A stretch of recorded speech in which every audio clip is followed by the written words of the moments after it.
चला करू भूमितीशी मैत्री संपूर्ण 5वी 6वी 7वीचा भूमिती हा जो विषय आहे तो सगळा आपल्याला एका फोल्डरमध्ये आपण स्पष्ट केलेला आहे किंवा दाखवलेला आहे।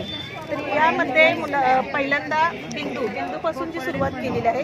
मुलांना बिंदू संकल्पना अशा पद्धतीने स्पष्ट करून दाखवली आहे। त्यानंतर रेषा दाखवलेला आहे। रेषा कशी असते, किरण, रेख हे सुद्धा आपल्याला या फोल्डरमध्ये दाखवलेलं आहे।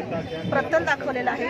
प्रत्यक्षात मुलांना खाली बसून प्रत्यक्षात तो जो संबंध आहे संबोध आहे तो आपल्याला स्पष्ट करून आपण इथे दाखवू शकतो। त्यानंतर इथे दाखवलेला आहे रेषांचे प्रकार आहे। समांतर रेषा, छेदणाऱ्या रेषा, छेदन बिंदू दाखवलेला आहे। इथे संपर्क बिंदू दाखवलेला आहे।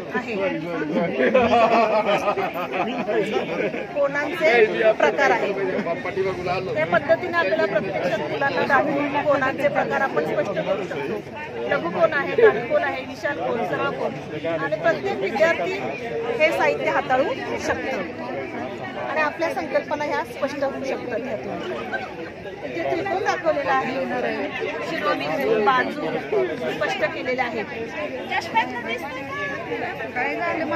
त्रिकोणाचे बाजू प्रकार दाखवलेले आहेत। त्रिकोण, समबाहू त्रिकोण, विषमभुज त्रिकोण, कोणावरून त्रिकोणाचे प्रकार दाखवलेले आहेत। चौकोन ही संकल्पना यातून स्पष्ट होते। बाजू, शिरोबिंदू, बाजूंची नावे आपण ह्या साहित्यातून मुलांना स्पष्ट करू शकतो।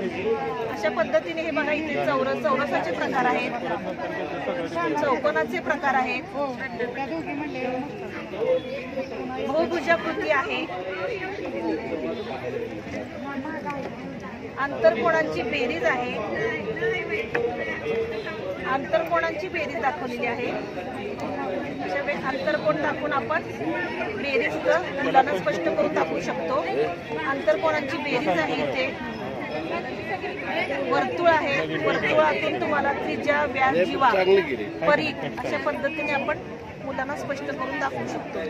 पायथागोराचा सिद्धांत सुद्धा ह्यामध्ये दाखवलेला आहे। म्हणजे 5वी 6वी 7वीचा संपूर्ण भूमिती विषय एका फोल्डरमध्ये आकृतीद्वारे प्रत्यक्षात मुलांना हाताळून तो घटक त्यांनी स्पष्ट करू शकतो।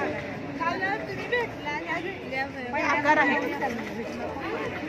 शेवटला आपण आकार ओळख दाखवू शकतो।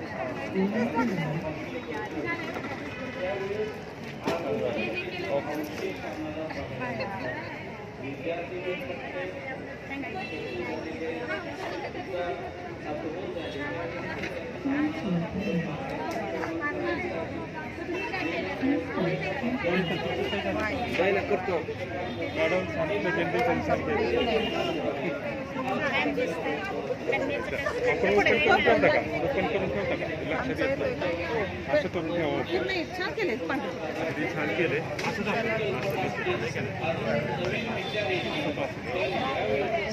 पण आता तशी जमणार नाही।